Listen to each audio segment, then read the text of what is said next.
Badiri ba tsa lekgetho ba tlogetse ditiro tsa bone ba batla go tlhatlhosetsa dituelo. Ba simolotse ka mosupologo go dira ditshupetso. Ba dumela fa bangwe ba ba tsamaisi ga jaana ba dira tiro tsa bone mo di bayang tshireletsego ya setheo mo kotsing. The people that are working inside are managers who don't know the system.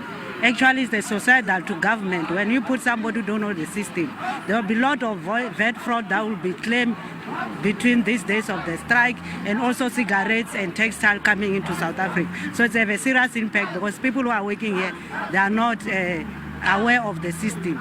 They are just grade 7 upwards, those who are not in the bargaining unit. Badiri ba ikantse go tswelela ka ditshupetso go fitlhela dilelo tsa bona di tsewa tsia.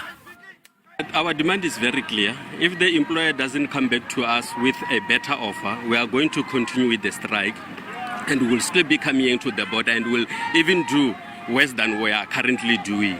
Because our demand was clear that we want 12%. What the employer is currently offering is only 1.39%, which is nothing compared to our demand. Ditshupetso di simolola ka ura ya bo 11 go fitlha ka ura ya 1 thapama kwa molelwaneng.